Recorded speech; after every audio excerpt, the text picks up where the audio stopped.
Hello dear students, अगर आप भी 2024 में मैट्रिक का फाइनल एग्ज़ाम देने वाले हैं तो ये वीडियो आपके लिए। इस वीडियो में हम आपको कराने जा रहे हैं मॉडल सेट जो कि बिहार बोर्ड के द्वारा जारी किया गया है। आपको सेम क्वेश्चन ये इसी तरह देखने को मिलेगा एग्ज़ाम में, और साथ में आप देख सकते हैं किस तरह क्वेश्चन पूछा जाता है। देखिए यहाँ पर 80 क्वेश्चन आपको देखने को मिलेगा क्वेश्चन में, जिसके 80 में से 40 प्रश्न का उत्तर देना है आपको केवल, वो भी OMR शीट पर। ठीक है, 40 से एक भी ज़्यादा नहीं, एक क्वेश्चन एक नंबर का रहेगा। आपको 40 का 40 उत्तर देना है, 80 में 80 नहीं। ठीक ना, देखिए अगर आप ये वीडियो पूरा देख लेते तो आपका सोशल साइंस में 80 से प्लस नंबर फिक्स है। तो आप इसे हल्के में ना लें और वीडियो को एंड तक ज़रूर देखें।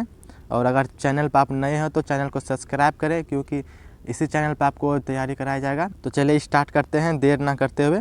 देखिए पहला क्वेश्चन क्या कह रहा है। पहला क्वेश्चन कह रहा है इनमें से जैविक संसाधन नहीं है। जैविक संसाधन नहीं है। ठीक है, जैविक संसाधन यानी कि जो सड़ जाए गल जाए उसको जैविक संसाधन कहते हैं। ठीक है, तो इनमें से कौन नहीं हो सकता है। ठीक ना, तो मिट्टी एक ऐसा ही है जो कि जैसा का तैसा रहेगा। ठीक है, बाकी सबका आकार बदल सकता है। अगर पेड़ को काट दिया जाए तो वो भी सूख जाएगा, अगर मछली को पानी से बाहर निकाला जाए वो भी सड़ जाएगा। ठीक ना, तो ऐसे आप क्वेश्चन को देख सकते हैं और अपना दिमाग लगा के इसको छांट सकते हैं क्वेश्चन को। ठीक है, तो इसका राइट आंसर हो जाएगा ऑप्शन नंबर बी।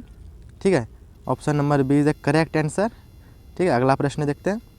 ये अगला प्रश्न है भारत सरकार की वन नीति। भारत सरकार की वन नीति के अनुसार कम से कम कितना प्रतिशत भूभाग वनच्छादित रहना चाहिए। यानी कि भारत सरकार के अनुसार 33% यानी कि वन भूभाग वनच्छादित रहना चाहिए। ऑप्शन नंबर बी हो जाएगा करेक्ट आंसर। ठीक है, अगला प्रश्न देखते हैं। अगला प्रश्न है महानदी पर कौन सा बांध बनाया गया है। महानदी जो है उस पर कौन सा बांध बनाया गया है। उस पर जो बना है वो हीराकुंड बांध है। ऑप्शन नंबर सी करेक्ट हो जाएगा, ऑप्शन नंबर सी। ठीक है, अगला प्रश्न है।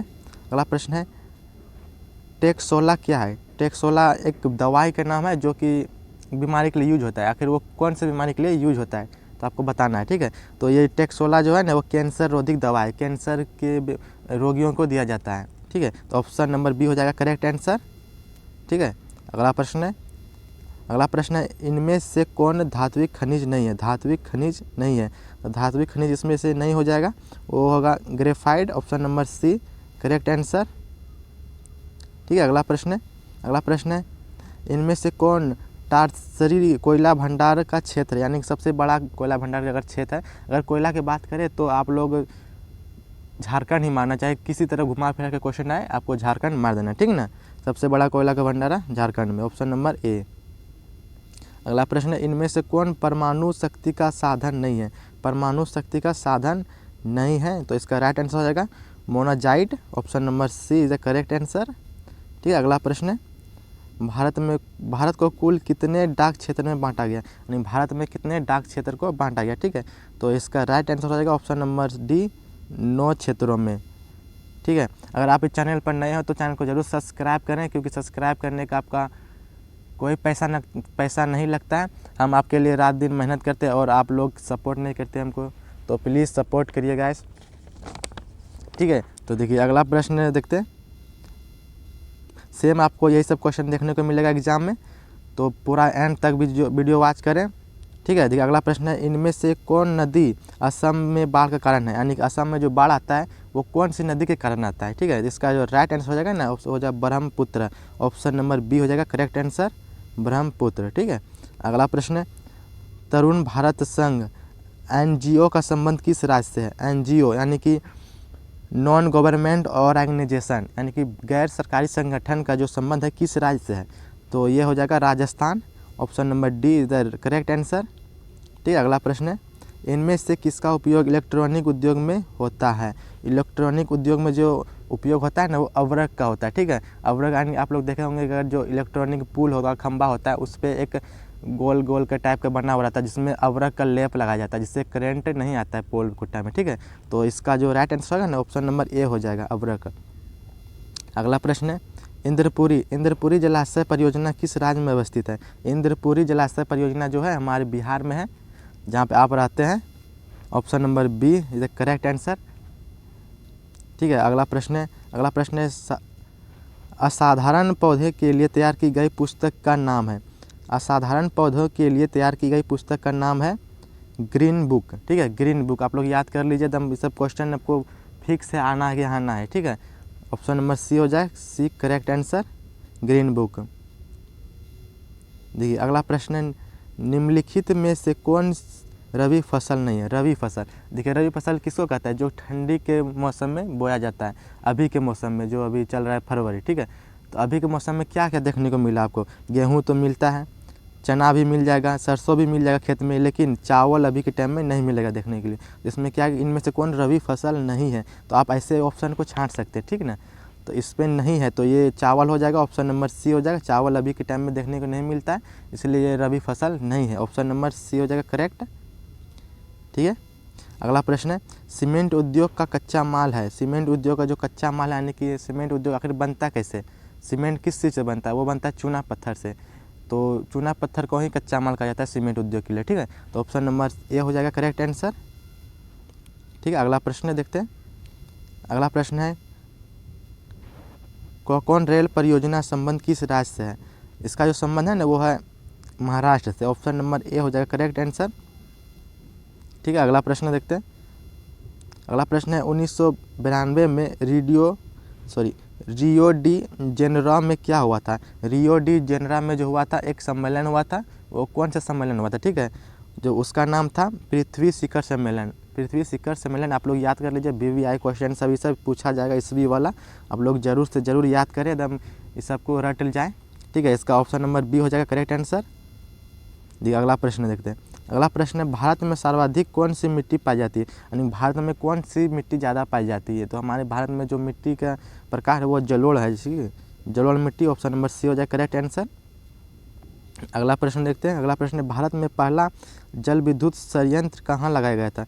यानी कि जो पानी के द्वारा जो जल से, जैसे कि कोई झरना वगैरह गिरता है ना, वहाँ पे उसी से विद्युत को उत्पन्न किया जाता है, तो वो पहली बार कहाँ लगाया गया था?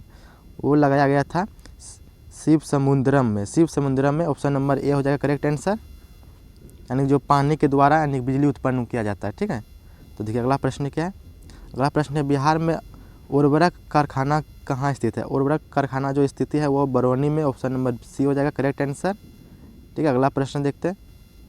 अगला प्रश्न है, निम्नलिखित कारकों में कौन सूखे के जिम्मेवार है? देखिए इस प्रश्न में कह रहा है कि अगर सूखा का कौन जिम्मेवार, अगर हमारे खेत सूख जाता है, सुखाड़ आता है, तो उनका जिम्मेवार कौन है? देखिए भूकंप तो हो नहीं सकता है, बाढ़ भी हो नहीं सकता, क्योंकि बाढ़ आने से सुखाड़ नहीं होता बल्कि और पानी ज़्यादा हो जाता है। देखिए सुनामी से हो नहीं सकता है, तो यानी कि वर्षा की कमी हो जाएगा, option number C correct answer हो जाएगा। यानी कि वर्षा नहीं होगा तो सुखाड़ आएगा ही। ठीक है, खेत वगैरह सूखेगा ही, तो इसका राइट आंसर हो जाएगा ऑप्शन नंबर सी। देखो अगला प्रश्न है। अगला प्रश्न है, सरदार सरोवर कृत्रिम जलाशय का संबंध है। सरदार सरोवर जो एक बांध है, ठीक है, वो किस नदी पर है? ठीक है ना, तो वो है हमारे नर्मदा नदी, ऑप्शन नंबर ए हो जाएगा करेक्ट आंसर। सरदार सरोवर जो बांध है बनाया गया वो नर्मदा नदी में बनाया गया है। ठीक है, तो आप लोग याद रखिएगा, जितने भी क्वेश्चन है सब ये इंपॉर्टेंट क्वेश्चन है, और यहाँ से आपको 25 से 30 क्वेश्चन आपको फिक्स है इस मॉडल पेपर से, क्योंकि ये बिहार बोर्ड के द्वारा ही जारी किया गया है। और सेम इसी तरह क्वेश्चन रहेगा, यहाँ हिंदी में रहेगा, नीचे इंग्लिश में लिखा हुआ रहेगा, और अगर आप इंग्लिश जानते हैं तो इंग्लिश में दे सकते हैं आंसर, या फिर हिंदी पढ़ के दे सकते हैं।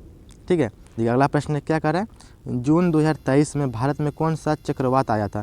जून 2023 में भारत में जो चक्रवात आया था वो था Biparjoy. Biparjoy, option number B हो जाएगा correct answer, option number B. ठीक है, अगला प्रश्न 24 नंबर क्वेश्चन है, पृथ्वी की सतह पर सबसे पहले पहुंचने वाली भूकंपीय तरंग, यानी भूकंपीय तरंग कौन सा है जो कि सबसे पहले पहुंचती है? तो वो सबसे पहले पहुंचती है प्राथमिक तरंग, जिसको पी से सूचित किया जाता है, ऑप्शन नंबर ए हो जाएगा करेक्ट आंसर।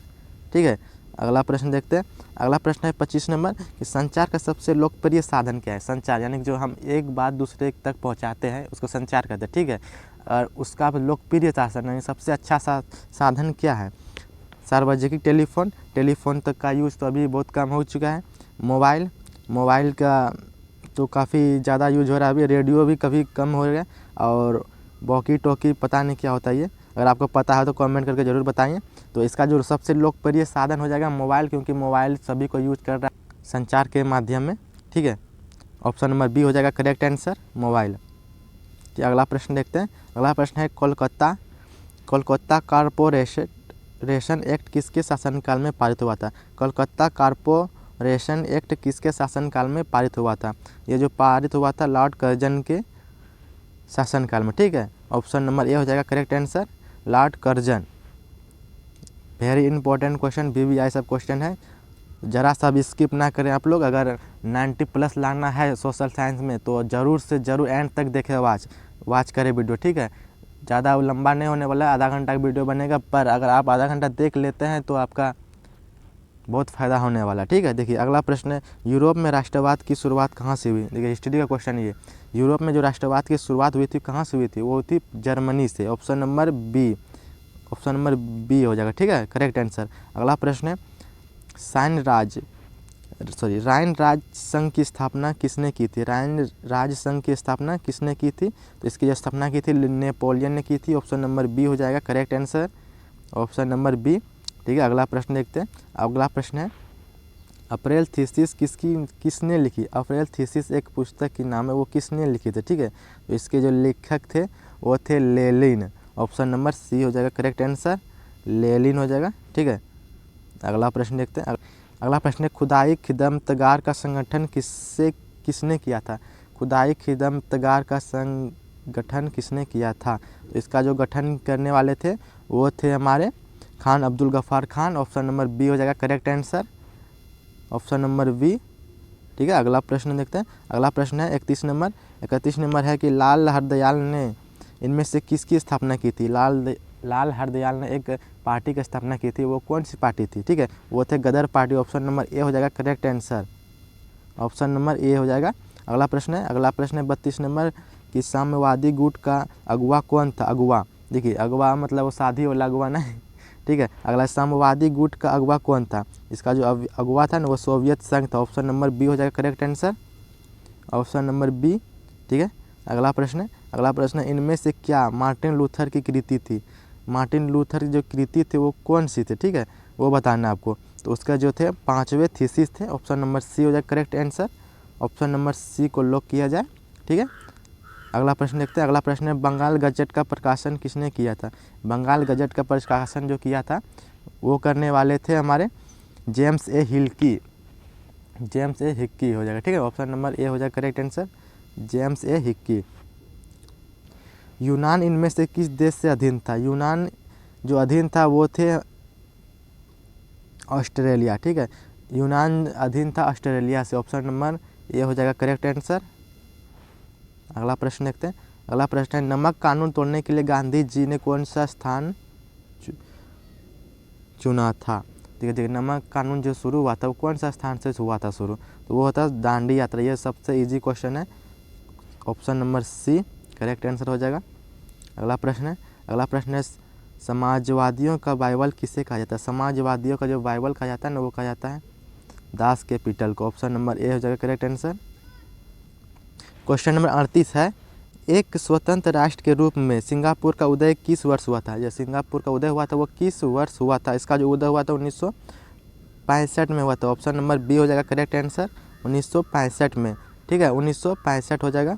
अगला प्रश्न देखते हैं। अगला प्रश्न है कि विनया कांग्रेस में कौन राष्ट्र सम्मिलित नहीं था? विनया कांग्रेस में कौन राष्ट्र सम्मिलित नहीं था? विनया कांग्रेस था एक, जिसमें कौन सा राष्ट्र सम्मिलित नहीं हुआ था, कौन सा राष्ट्र उसमें नहीं मिले थे, ठीक है।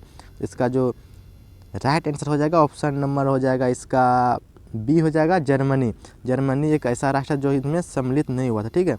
अगला प्रश्न है कि फॉरवर्ड ब्लॉक की स्थापना किसने की थी? फॉरवर्ड ब्लॉक की स्थापना किसने की थी? फॉरवर्ड ब्लॉक की स्थापना की थी Subhash Chandra Bose. Option number B हो जाएगा correct answer, option number B को लॉक किया जाए। देखिए अगला प्रश्न है, बम्बई राज्य का विभाजन कर किन दो राज्यों का गठन हुआ था? पहले मुंबई जो था बम्बई के नाम से जाना जाता था, ठीक है। अब बम्बई को यानी कि विभाजन करके दो राष्ट्र बनाया गया था, दो राज्य, ठीक है, वो महाराष्ट्र और गुजरात बनाया गया था। ऑप्शन नंबर बी हो जाएगा करेक्ट आंसर। पहले बम्बई एक था और बम्बई को तोड़ के दो राज्य बनाया गया जो कि गुजरात और महाराष्ट्र अभी के नाम पे जाना जाता है, ठीक है, अभी के टाइम पे। अगला प्रश्न है कि बिहार में कुल कितने नगर निगम स्थापित किए गए? हमारे बिहार में कुल कितने नगर निगम हैं, ठीक है। इसका जो राइट आंसर होएगा ना ऑप्शन नंबर बी हो जाएगा, यानी कि 19 हमारे बिहार में नगर निगम पाए जाते हैं, अभी के समय में हैं, ठीक है। अगला प्रश्न है राज्य पुनर्गठन आयोग की स्थापना कब हुई थी? राज्य पुनर्गठन आयोग की स्थापना कब हुई थी? तो इसकी स्थापना हुई थी 1953 में। ऑप्शन नंबर सी को लॉक किया जाए। ठीक है, अगला प्रश्न है चुनाव आचार संहिता का निर्माण कौन करता है? चुनाव आचार संहिता का जो निर्माण करता है वो चुनाव आयोग ही करता है। ठीक है, निर्वाचन आयोग करता है। ऑप्शन नंबर ए हो जाएगा करेक्ट आंसर, ऑप्शन नंबर ए। ठीक है, आप लोग पूरा के पूरा वीडियो देखें, अगर समझ में नहीं आए तो फिर दोबारा रिपीट देखें, लेकिन आप इस वीडियो को ज़रूर देखें पूरा ये। ठीक है, अगला प्रश्न है बिहार में पंचायती राज संस्था है, बिहार में जो पंचायती राज संस्था है वो कैसी है? 2 स्तरीय है या 1 स्तरीय या 3 स्तरीय या 4 स्तरीय? ठीक है, इसका जो करेक्ट आंसर होगा ऑप्शन नंबर सी हो जाएगा, 3 स्तरीय हो जाएगा, ऑप्शन नंबर सी। ठीक है, अगला प्रश्न देखते हैं। अगला प्रश्न है कि अंग सान सू की किस देश की नागरिक है? अंग सान सू की किस देश की नागरिक है? ठीक है, तो ये जो नागरिक थे म्यांमार के थे। ठीक है, ऑप्शन नंबर ए हो जाएगा करेक्ट आंसर, ऑप्शन नंबर ए म्यांमार। ठीक है, अगला प्रश्न है कि चिली की प्रथम महिला राष्ट्रपति कौन थी? चिली की प्रथम महिला राष्ट्रपति कौन थी? चिली की जो पहली जो राष्ट्रपति थी महिला वो थी Michelle Bachelet. Option number D correct answer हो जाएगा, ऑप्शन नंबर डी हो जाएगा। ठीक है, अगला प्रश्न देखते हैं। अगला प्रश्न है आपके स्क्रीन में, वो है कि इनमें से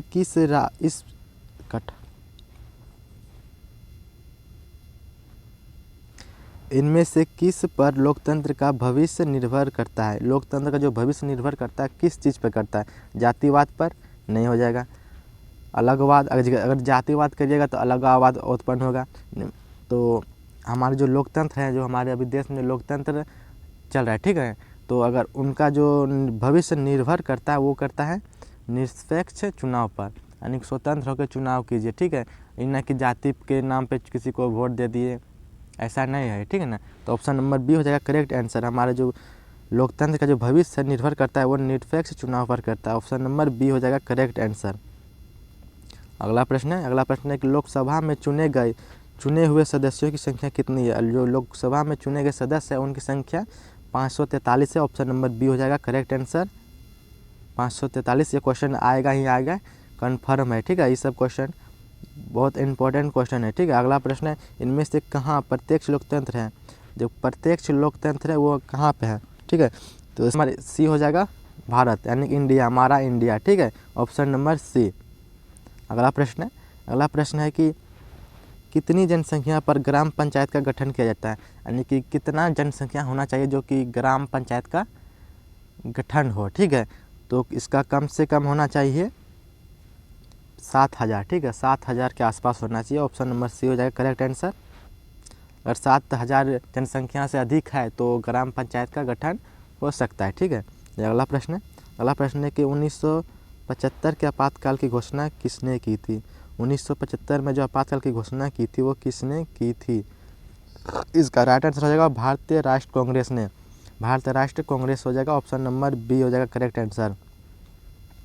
अगला प्रश्न है पूरे जिले का प्रशासन कौन करता है? यानी पूरा स्टेट का जो प्रशासन कौन करता है? वो करता है जिला दंडाधिकारी, ऑप्शन नंबर सी हो जाएगा correct answer, option number C is right answer. अगला प्रश्न है नेपाल में लोकतंत्र वापसी के लिए कब आंदोलन हुआ था? नेपाल में लोकतंत्र वापसी के लिए कब आंदोलन हुआ था? VVI क्वेश्चन है। ठीक है, इसका राइट आंसर होगा ऑप्शन नंबर सी हो जाएगा। ठीक है, अगला प्रश्न देखते हैं। अगला प्रश्न है 55 नंबर क्वेश्चन है जल आपूर्ति के निजीकरण के विरुद्ध कहाँ संघर्ष हुआ था? जल आपूर्ति के लिए निजीकरण के विरुद्ध कहाँ संघर्ष हुआ था? तो इसका राइट आंसर होगा ऑप्शन नंबर बोलबिया में। ठीक है, ऑप्शन नंबर बी फॉर बोलबिया। अगला प्रश्न है हिवंग एवं टोरी नामक राजनीतिक दलों का संबंध किस देश से है? ठीक है, तो इसका जो संबंध है ना वो है ब्रिटेन से, ऑप्शन नंबर डी हो जाएगा राइट आंसर, 56 नंबर का डी हो जाएगा राइट आंसर। अगला प्रश्न है देखिए, अगला प्रश्न क्या कर रहा है कि इंग्लैंड में महिलाओं को वोट का अधिकार कब प्राप्त हुआ था? यानी कि इंग्लैंड में जो पहले महिला वोट नहीं दे सकती थी, लेकिन जब उनका अधिकार मिला तो वो कब मिला था? ठीक है, वो बताना है आपको। तो जिनका जो अधिकार मिला था वो मिला था 1918 में हो जाएगा, इसका करेक्ट आंसर 1918 में। ठीक है, अगला प्रश्न है इनमें से क्या संघात्मक शासन व्यवस्था की विशेषता है। जो संघात्मक शासन है उसकी क्या विशेषता है, ठीक है। संघात्मक शासन की व्यवस्था है ऑप्शन नंबर डी हो जाएगा, क्योंकि इसमें दोहरी सरकार भी पाया जाता है और स्वतंत्र न्यायपालिका भी पाया जाता है और संविधान की सर्वोच्चता भी पाया जाता है। तो इसका right answer option number D हो जाएगा करेक्ट आंसर, ठीक है। अगला प्रश्न है पटना नगर निगम में कितने वार्ड हैं, यानी जो पटना नगर निगम है उनमें कितने वार्ड हैं, ठीक है। तो इसका करेक्ट आंसर होगा ऑप्शन नंबर डी हो जाएगा 75, ऑप्शन नंबर डी। अगला प्रश्न है कि भारतीय जनता पार्टी की स्थापना किसकी अध्यक्षता में हुई थी। तो ये इंपॉर्टेंट क्वेश्चन, VVI क्वेश्चन है। भारत राष्ट्रीय पार्टी की जो स्थापना हुई थी वो किसकी अध्यक्षता में हुई थी, उस टाइम में कौन अध्यक्ष थे, ठीक है। इसका करेक्ट आंसर हो जाएगा ऑप्शन नंबर ए हो जाएगा Atal Bihari Vajpayee ji, option number A is the right answer, ठीक है। अगला प्रश्न है राष्ट्र विकास परिषद का गठन कब हुआ था। राष्ट्र विकास परिषद का जो गठन हुआ था वो हुआ था 1952 में, ऑप्शन नंबर बी हो जाएगा करेक्ट आंसर 1952, ठीक है। अगला प्रश्न है भारत में राष्ट्र आय की गणना किस संस्था द्वारा की जाती है। भारत में जो राष्ट्र आय की गणना की जाती है वो किस संस्था द्वारा की जाती है, तो वो की जाती है केंद्रीय सांख्यिकी संगठन के द्वारा, ठीक है। ऑप्शन नंबर सी हो जाएगा correct answer, option number C. 64 number question है इनमें से क्या शुद्ध राष्ट्र उत्पाद में शामिल नहीं होता है। इनमें से क्या शुद्ध राष्ट्र उत्पाद में शामिल नहीं होता है, तो इसका करेक्ट आंसर हो जाएगा इनमें से सभी, क्योंकि उसमें बीमा का व्यय हो जाएगा, मूल्य ह्रास भी हो जाएगा और कच्चे माल की कीमत भी हो जाएगा। ऑप्शन नंबर डी हो जाएगा करेक्ट आंसर, इनमें से सभी है, ठीक है। अगला प्रश्न है खनन को इनमें से किस क्षेत्र में शामिल करते हैं। जो खनिज होता है वो किस क्षेत्र में शामिल करता है, ठीक है। इसका आंसर आप लोग को कमेंट बॉक्स में बताना है कि आखिर जो खनन होता है वो किस क्षेत्र में शामिल करते हैं, यानी जो खनिज होता है उस किस क्षेत्र में आता है, प्राथमिक क्षेत्र या द्वितीय क्षेत्र या तृतीय क्षेत्र। इसका आंसर आपको कमेंट बॉक्स में बताना है, जब मैं भी देखूँ आपकी तैयारी कैसी किस लेवल पे हो रही है, ठीक है। तो आप लोग इसमें कमेंट में बताना है, ठीक है, किस क्षेत्र में शामिल है खनन, ठीक है। अगला प्रश्न देखते हैं। अगला प्रश्न है किस अर्थशास्त्र में लोक कल्याण पर बल दिया जाता है। किस अर्थशास्त्र में लोक कल्याण पर बल दिया जाता है, तो इसका करेक्ट आंसर हो जाएगा ऑप्शन नंबर सी हो जाएगा मिश्रित अर्थव्यवस्था, ठीक है। मिश्रित अर्थव्यवस्था option number C is the correct answer. अगला प्रश्न है इनमें से क्या पूंजी का परिश्रमिक है। पूंजी का परिश्रमिक क्या है, ठीक है। पूंजी का जो परिश्रमिक हो जाएगा ऑप्शन नंबर सी हो जाएगा ब्याज, option number C is the correct answer, ब्याज हो जाएगा, ठीक है। अगला प्रश्न है इनमें से क्या संस्थागत वित्त का स्रोत है। संस्थागत वित्त का स्रोत क्या है, इसका करेक्ट आंसर होगा ऑप्शन नंबर डी हो जाएगा सहकारी का बैंक, ऑप्शन नंबर डी। ठीक है, आपके लिए हम इतना मेहनत कर रहे हैं, दिन भर लग गया आपका ये क्वेश्चन का आंसर ढूंढने में और आप वीडियो बनाने में, पर आप लोग क्या है कि सपोर्ट नहीं करते, लाइक नहीं करते हैं, चैनल को सब्सक्राइब नहीं करते हैं। तो यार प्लीज़ सपोर्ट करो यार, ठीक है। ये लोग आपके लिए इतना मेहनत कर रहे हैं, आप एक सपोर्ट। अगला प्रश्न है भारतीय पूंजी बाजार किस प्रकार के वित्तीय संसाधन का प्रदान करती है। भारतीय पूंजी बाजार किस प्रकार का वित्तीय संसाधन का प्रदान करती है, तो इसका करेक्ट आंसर हो जाएगा ऑप्शन नंबर सी हो जाएगा दीर्घकालीन, ऑप्शन नंबर सी, ठीक है। अगला प्रश्न है आपके सामने ग्रामीण विकास तथा कृषि के लिए ऋण प्रदान करने वाली संस्थाओं को वित्त की आपूर्ति कौन करता है, ठीक है।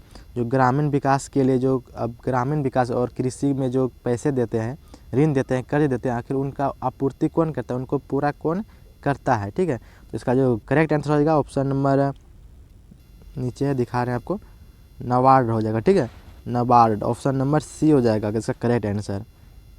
अगला प्रश्न है कि भारत में सहकारिता आंदोलन का प्रारंभ कब हुआ था। सहकारिता आंदोलन का प्रारंभ जो शुरुआत हुई थी वो कब हुई थी, इसकी शुरुआत हुई थी 1904 में, ऑप्शन नंबर बी हो जाएगा correct answer, option number B 1904 में, ठीक है। अगला प्रश्न है क्या है कि विकास देशों के कार्यबल पर अधिकांश हिस्सा किस क्षेत्र में कार्यकर्ता होता है, ठीक है। जो विकसित देश हैं उसके जो कार्यबल का अधिकांश हिस्सा किस क्षेत्र में कार्य करता होता है, तो इसका जो विनिर्माण क्षेत्र है, ऑप्शन नंबर बी इसका करेक्ट आंसर हो जाएगा विनिर्माण क्षेत्र, ठीक है। अगला प्रश्न है भारत में नई आर्थिक नीति कब लागू की गई। भारत में नई आर्थिक नीति कब लागू की गई। भारत में जो नई आर्थिक नीति लागू हुई थी वो थी 1991 में। ऑप्शन नंबर सी होगा right answer, option number C. ठीक है, अगला प्रश्न है कृषि उत्पादों को जो प्रमाण के लिए किस मान चिन्ह का प्रयोग किया जाता है।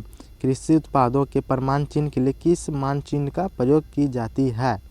ठीक है, इसका जो करेक्ट आंसर हो जाएगा ऑप्शन नंबर बी हो जाएगा, एक मार्ग हो जाएगा, ऑप्शन नंबर बी। अगला प्रश्न क्या है, मानव पूंजी का प्रमुख घटक क्या है। जो मानव का पूंजी होना चाहिए वो उसका प्रमुख घटक क्या है। देखिए, भोजन भी जरूरी है, स्वास्थ्य भी जरूरी है, स्वास्थ्य की रक्षा होनी चाहिए, टाइम पे खाना पीना मिलना चाहिए। ठीक है, शिक्षा की भी जरूरी है, तो यानी कि ये सभी उनकी प्रमुख घटक हैं, तो ऑप्शन नंबर डी हो जाएगा करेक्ट आंसर, ये सभी।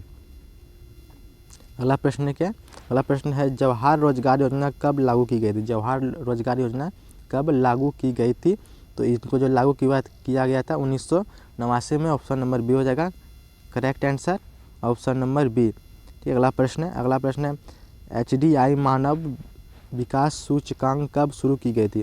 HDI का जो शुरुआत हुई थी वो कब की गई थी, तो इसका जो शुरुआत की गई थी 1990 में की गई थी, ऑप्शन नंबर बी हो जाएगा correct answer, option number B. ठीक है, अगला प्रश्न है इनमें से कौन प्राथमिक क्षेत्र की क्रिया नहीं है। प्राथमिक क्षेत्र की क्रिया नहीं है, ठीक है, प्राथमिक क्षेत्र की क्रिया नहीं है। ठीक है, तो यानी कि ये भी है, मछली पालन भी है, पशुपालन भी, यानी कि विनिमार्ग जो हो जाएगा ये नहीं हो जाएगा, ऑप्शन नंबर से करेक्ट आंसर सी हो जाएगा, यानी कि विनिमार्ग जो है वो प्राथमिक क्षेत्र का क्रिया नहीं है। ठीक है, अगला प्रश्न क्या कहता है, अगला प्रश्न है इनमें से क्या आवश्यकताओं के दोहरे सहयोग की समस्या को हल करता है। इनमें से क्या आवश्यकताओं के दोहरे संयोग की समस्या को हल करता है, तो इसका करेक्ट आंसर हो जाएगा ऑप्शन नंबर सी हो जाएगा मुद्रा, यानी भाई पैसा है तो सब कुछ हल हो जाएगा। ठीक है ना, इसलिए पैसा कमाओ।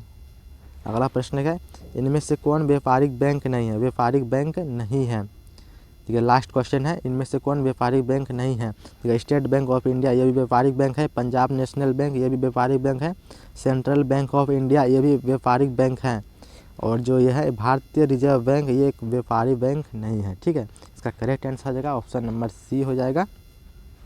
ठीक है, ये था हमारा लास्ट क्वेश्चन। अब इसके बाद सब्जेक्टिव क्वेश्चन है, आप लोग देख लीजिए किस तरह क्वेश्चन पूछा जाता है। देखिए क्वेश्चन नंबर 1 क्या है, रूसी क्रांति पर मार्क्सवाद का क्या प्रभाव पड़ा। आप लोग ये सब पढ़ लीजिएगा, यही सब क्वेश्चन आपको देखने को मिलेगा। अगर 2 नंबर में क्वेश्चन है यूटोपियन समाजवादी विचारधारा क्या है। देखिए क्वेश्चन ये सब लिख लीजिए आप लोग और आंसर इनका खोज लीजिएगा, या फिर हम अगले वीडियो में इस सब का आंसर बता देंगे। ठीक है, अगला क्वेश्चन है खिलाफत आंदोलन का क्या कारण था। जर्मनी के एकीकरण के मुख्य बाधाएं क्या थी। ये सब इंपॉर्टेंट सब क्वेश्चन, ये सब क्वेश्चन पूछा जाएगा। देखिए अगला प्रश्न है गांधी इरविन फैक्ट क्या है। ब्रिटेन वुड्स सम्मेलन का मुख्य उद्देश्य क्या था। ये सब क्वेश्चन आप लिख लीजिए, ठीक है, और इसका आंसर खोज लीजिए, नहीं तो अगला वीडियो बना देंगे जिसमें इसका आंसर रहेगा।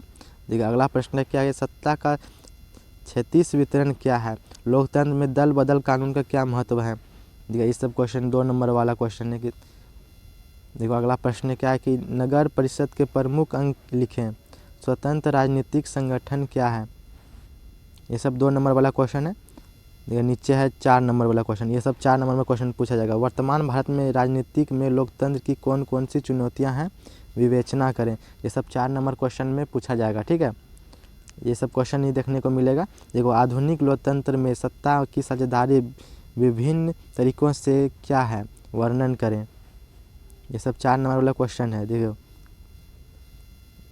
अगला प्रश्न क्या दिया कि मंदी अर्थव्यवस्था को किस प्रकार प्रभावित करता है, उदाहरण दें। आर्थिक नियोजन को परिभाषित करें। राष्ट्र आय से आप क्या समझते हैं।